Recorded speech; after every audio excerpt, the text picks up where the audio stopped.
Palavra de Deus com o pastor Heraldo Gueiros. Vou compartilhar com você a palavra do Senhor em João, Evangelho de João, capítulo 11, verso 25. Hoje nós vamos falar sobre que a nossa esperança está em Cristo. Esperança em Cristo. João capítulo 11, verso 25. Quem achou diz amém. Deixe sua Bíblia aberta, ainda que você leia comigo na projeção, mas acompanhe aquilo que vai ser tratado nesse texto. E vamos ler juntos o verso 25. A gente pode ler na versão que está aí no projetor. Disse-lhe Jesus: eu sou quem crê. Só os irmãos, só os homens. Disse-lhe: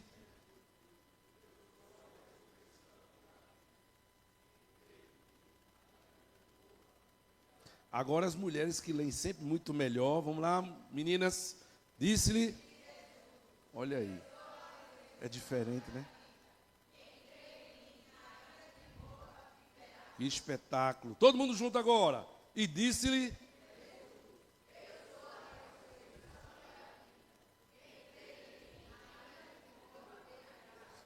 por favor, Renatinha, tira aí agora esse versículo.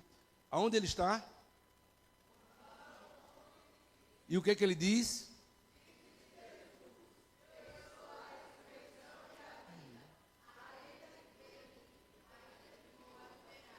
Teve um aquele que aí embolou, mas chegou. Eu espero que mesmo que você não lembre nada do que eu fale, você jamais se esqueça dessa grande verdade. Pode voltar ao texto.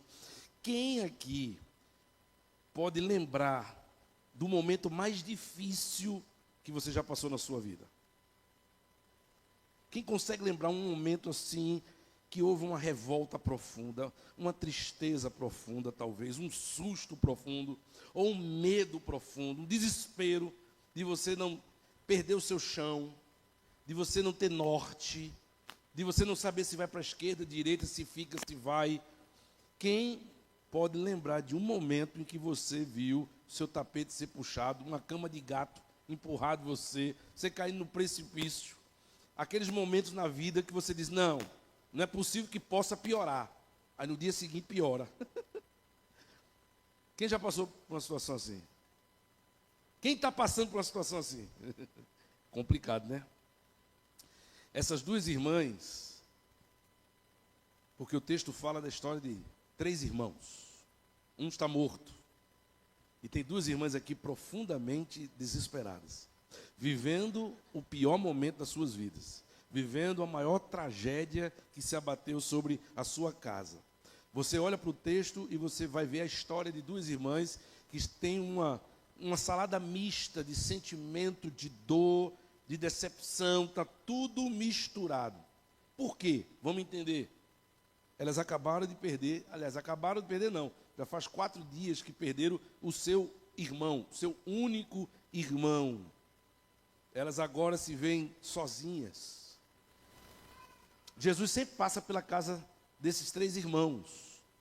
A gente não sabe de que eles vivem, qual é a manutenção deles, mas muito provavelmente Lázaro tem um papel importante, porque as irmãs estão sempre submissas a ele. É como que elas morassem com ele. Depois da morte dos pais, ele abraçou suas irmãs. O texto não fala que elas são casadas, que elas moram com outro homem, não. Moram os 3 juntos, e ao que parece, Lázaro é aquele arrimo da família.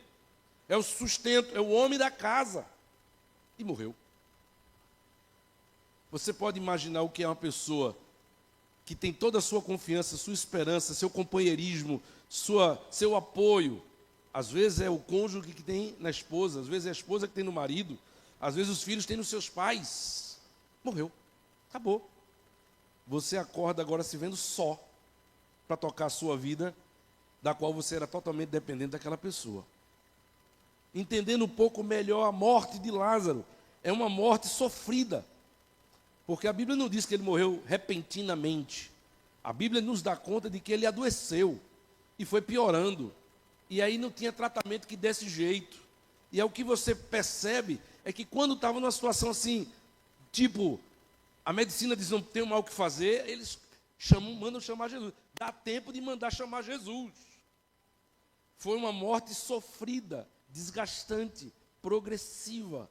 Um sofrimento que levou aí dias ou semanas, ou talvez meses, até que ele viesse realmente a óbito. Só quem vivencia um problema extenso, comprido, doloroso, sabe. Porque uma coisa é você levar uma pancada de vez. Puf, fulano foi para o trabalho, foi acidentado, o trabalho morreu. Outra coisa é você... Agora vai, não vai, caiu, ei, deu errado, ei, piorou, eita. É terrível, isso mina as forças e as esperanças da gente. Mas a morte de Lázaro, irmãos, tem um outro aspecto. É uma morte decepcionante. E por que ela é decepcionante? Porque, certamente, aquelas irmãs, elas acharam, elas tinham certeza de que Jesus viria. Deu tempo de avisar Jesus. O rapaz do Uber que avisou, voltou e disse assim, entreguei a mensagem. Ele recebeu. Elas aguardaram. Eles tinham uma amizade profunda com Jesus. Jesus passava por Betânia, sempre visitava na casa. Era um relacionamento antigo. Mas o que acontece? Jesus não veio. Simples assim. Não porque não deu tempo, mas porque ele não apareceu. E eles sabiam, não por causa de um GPS ou de um localizador onde Jesus estava, porque uma vez que eles mandaram avisar e o portador do recado avisou e voltou e disse, ele está aqui perto, ele está aqui há um dia de viagem. Eu encontrei ele estava lá onde disseram que ele estava. Eu avisei, mas ele não veio. Que decepção. Quando a gente deposita confiança em alguém, num tratamento, numa promessa, numa causa na justiça, e não dá certo. Terrível. Aí você diz assim, poxa, se passasse mais um dia, se tivesse aguentado um pouco mais, você fica profundamente decepcionado. A morte de Lázaro, irmãos, tem um outro agravante. É uma morte desesperançosa. Porque agora Lázaro, quando Jesus finalmente aparece, Lázaro já está sepultado. Melhor, Lázaro já está fedendo, já está em decomposição. E já havia passado aquilo que a tradição judaica dizia. Até 3 dias, um milagre de ressurreição pode acontecer. Depois de 3 dias, não. E Jesus aparece no 4º dia. Pense na desesperança. Essas 2 irmãs, vivendo a tragédia mais difícil das suas vidas, olhavam para aquela situação do irmão sepultado como uma tragédia consumada. Ponto final. Acabou-se. O desânimo e a decepção era grande, porque elas pensavam consigo, agora nem Jesus pode mais resolver. Você já deve ter passado por alguma situação que quase passa pela sua cabeça, é agora, não tem mais jeito. Nem Jesus pode mais resolver. Mas eu vou dar um outro elemento, porque essa morte de Lázaro é tão pesada para essas 2 irmãs. É uma morte conflitante. Ela não só foi sofrida, ela não só trouxe desesperança, ela não só trouxe confusão, cansaço, sabe, desgaste, mas é uma morte conflitante, porque elas estão tristes, não, elas estão chateadas, elas estão questionando por que Jesus, mesmo avisado, não veio. Você percebe na fala de uma delas, quando Jesus chega, se tu tivesse aqui, isso não teria acontecido. Tu estava onde? Por que tu não veio? Jesus era gente, não era Maria da esquina, não era José do botequim, era gente. A gente mandou avisar. Tu ficou sabendo. Dava tempo de tu ter chegado. Por que tu não veio? Ei, tragédia que faz você duvidar da sua própria fé, que faz você duvidar do amor de Deus. Será que Deus me ama? Tanta gente pior do que eu, e eu que estou passando por isso. E vou para a igreja, já orei, já fiz voto, já jejuei, nada está acontecendo. Ei, presta atenção. Tem momentos na vida que a tragédia aperta. E até a nossa fé, as nossas convicções, o nosso conhecimento não tem resposta para dar. A gente não tem resposta para dar. A gente não tem resposta para dar. É até fácil a gente dar respostas para os outros. Mas às vezes o versículo que a gente dá para os outros, quando o problema é com a gente, não serve. Parece que não entra. Parece que não faz sentido. Quem já passou por uma situação assim, como essas duas irmãs passaram? Difícil. Se você olhar para o cenário da tragédia dessas duas irmãs, é um cenário complicado. No lugar delas, eu estaria do mesmo jeito. E se você já passou, ou se você está passando, ou se você passará, porque essa palavra pode ser Deus preparando você para o que vai vir, eu quero dizer para você que as palavras de Jesus não são só para elas, é para você também. Essa declaração de Jesus, o verso 25, é para você também. O que disse Jesus? Eu sou.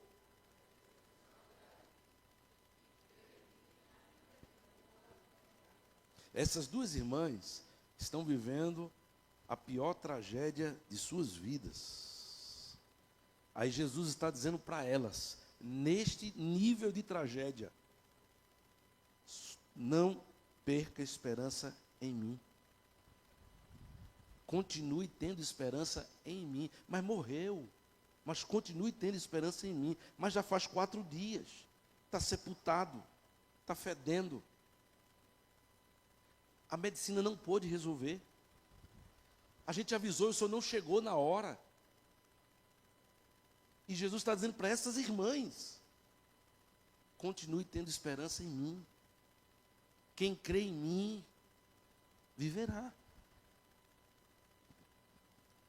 O que isso significa, irmãos, na prática? Essa afirmação de Jesus. Eu entendo que essa afirmação de Jesus tem pelo menos 4 implicações, e eu só vou me deter nessas 4, porque é culto da manhã. Se fosse à noite, daria para falar 10, mas culto da manhã é mais rápido e a gente tem ceia. Primeira implicação é que a verdadeira tragédia é não ter esperança. O que Jesus está dizendo, em outras palavras, é que a verdadeira tragédia não é a circunstância que você passa, não é o problema que você enfrenta. A verdadeira tragédia na vida de uma pessoa é não ter esperança. Porque toda tristeza, toda angústia, toda decepção, toda confusão, todo questionamento só acontece no coração que não tem esperança. Elas estavam vivendo aquela tragédia, aquele sentimento, aquela salada mista, porque elas perderam a esperança. Todo mundo que perde a esperança quer morrer. Todo mundo que perde a esperança se desespera, surta. Está disposto a tudo ou nada, porque sem esperança você não tem equilíbrio emocional. Sem esperança você não tem norte, você não sabe o que fazer. Você está disposto ao tudo ou nada. Pare para pensar que há pessoas que já passaram pelo que você passou, ou que você está passando, ou ainda pior, e você talvez tenha visto que elas estavam em paz. Tem gente que já está só esperando a morte chegar, humanamente falando, e está em paz, e está alegria, e está tranquilo, mesmo com o problema que estão enfrentando, porque são mais fortes do que você. Não está na força, não está na capacidade, não está na resiliência, não está na inteligência, está na esperança. Eu posso dizer para você que há pessoas que passam pelo mesmo problema que você, e talvez tenham menos cultura que você, menos condição financeira que você, menos experiência de vida que você, mas estão em paz, porque o elemento que traz paz e alegria é a esperança. Tenham esperança em mim, porque sem esperança em mim, vocês estão perdidos. A segunda implicação da afirmação de Jesus, irmãos, é que não existem níveis de dificuldade que a esperança não traga solução. Ah, não, mas a minha situação é mais difícil. Não, não existe situação difícil. Difícil para você. Talvez o que é difícil para mim não seja para você. Talvez o que se tornou impossível para você ainda seja possível para mim, porque nós temos capacidades diferentes, nós temos amizades diferentes, nós temos culturas diferentes, mas chega uma hora que o problema é difícil para todo mundo. Todo mundo vai ter um momento em que vai ser impossível para você, mas jamais será impossível para Deus. Alguém já disse E eu gosto muito dessa frase, que o combustível do milagre é a esperança. Só pode haver um milagre se houver fé. Só pode haver um milagre se continuar havendo esperança. Aquele que crê em mim, viverá. Aquele que crê em mim, que tem esperança em mim, verá que a última palavra é minha. O ponto final é meu. Não é na política, nem nos agentes políticos, não é na economia, não é na medicação, não é na medicina, não é nos amigos, não é na família, porque a família, por mais importante que seja no momento difícil, também falham. Não é em você, não é no seu conhecimento, não é na sua força, não é na sua preferência. Nossa esperança é uma pessoa e se chama Jesus. É Jesus.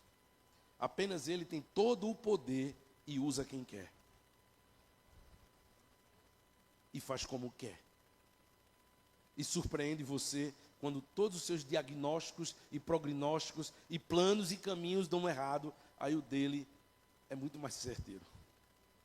A terceira implicação da afirmação de Jesus, irmãos, é que a verdadeira esperança não depende de facilidades, não depende de conveniências. A verdadeira esperança, irmãos, não depende de tempo, não depende de nada, só depende de Cristo. Deixa eu dizer uma coisa para você, realmente, vou repetir de novo, realmente Jesus esperou Lázaro morrer.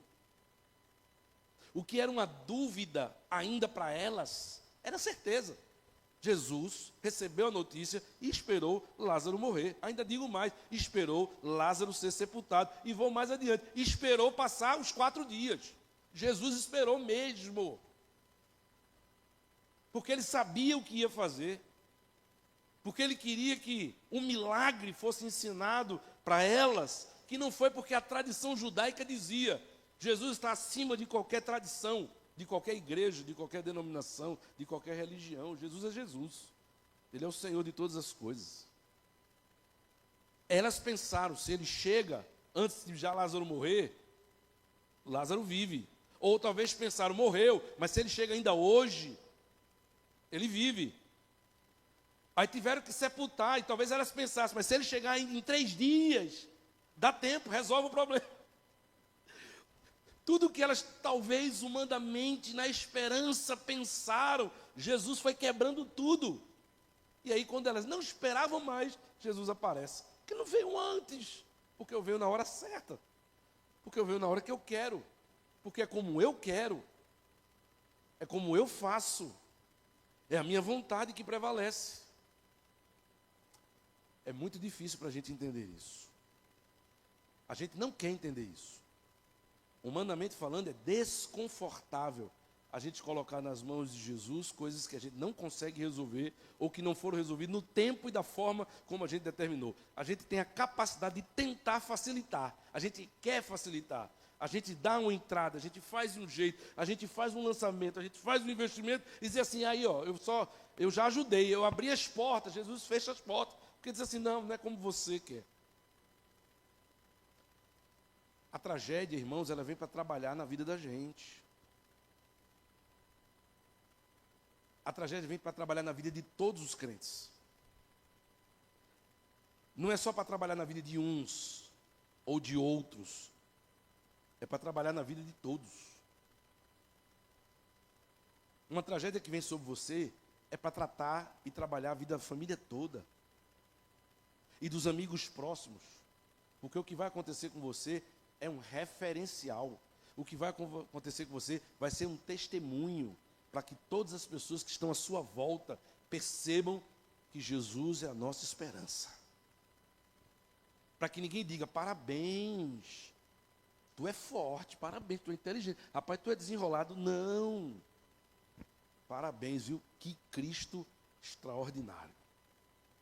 A quarta e última implicação que tem a ver essa afirmação de Jesus, é que a sua esperança, ela tem validade até depois da morte. Quem crê em mim, ainda que a morte chegue, quem crê em mim, ainda que morra, viverá. E ele não está falando da fé delas. Agora ele está falando da fé de Lázaro. Porque Lázaro cria em Jesus. Entenda. Quem crê em mim, viverá, é para elas. Mas quem crê em mim, ainda que morra, agora é para Lázaro.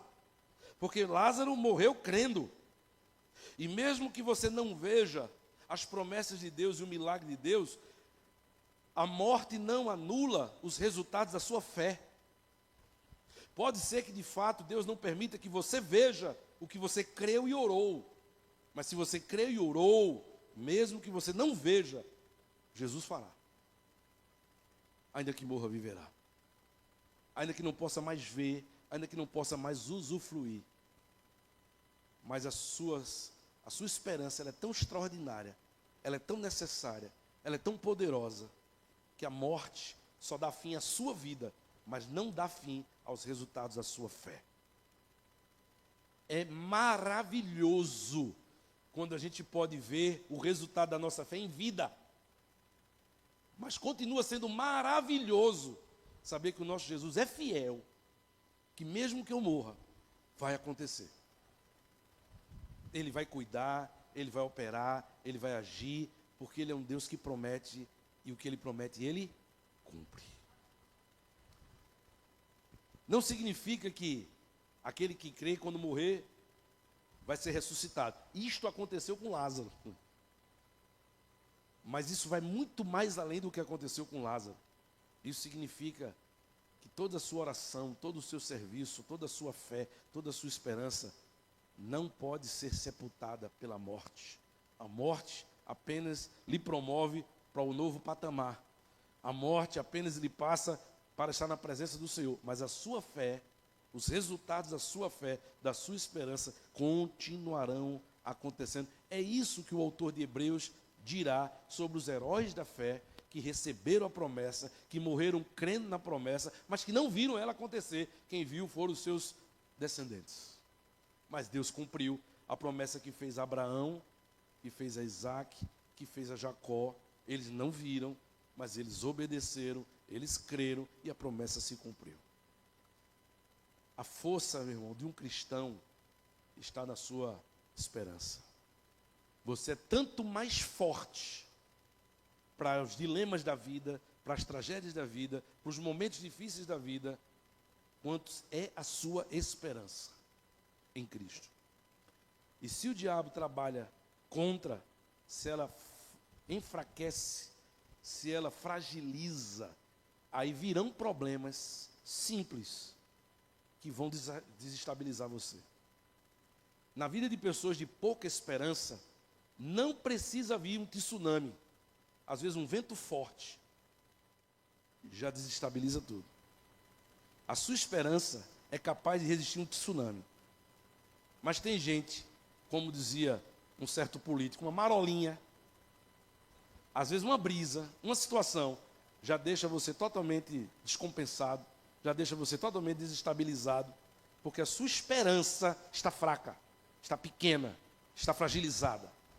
E aí você se deixa ser movido pelo que vê, você se deixa ser influenciado pelo que ouve, você se deixa ser influenciado pelas pessoas que o diabo planta para trazer informações que não vão edificar, aí você não tem controle, aí você começa a ouvir de tudo, e você começa a pensar de tudo, e você começa a deixar que os pensamentos lhe controlem, seus medos falem mais alto, e aí simples coisas explodem, quando na verdade você poderia aguentar uma bomba atômica, porque a tua esperança é o teu bunker, já que está se falando muito sobre isso, a tua esperança é o teu bunker, é o teu local de proteção. Quem crê em Cristo, quem tem esperança em Cristo, ainda que morra, viverá. Que o Senhor, pois, nos ajude, ao longo do mês de julho, a fortalecer a nossa esperança, para que a gente possa enfrentar quaisquer situações, e não dar um mau testemunho, e não desistir, e não largar a obra, não olhar para trás quando a mão está no arado e precisa olhar para frente, e não quebrar princípios, e não deixar de fazer o que é certo. O cristão não deixa de fazer o que é certo porque o outro lado deixou de fazer. Você é você, seu compromisso é com Deus, Seu testemunho é o mais importante. Sua esperança é quem lhe guia. E você precisa permanecer firme. Quem entendeu, diga amém.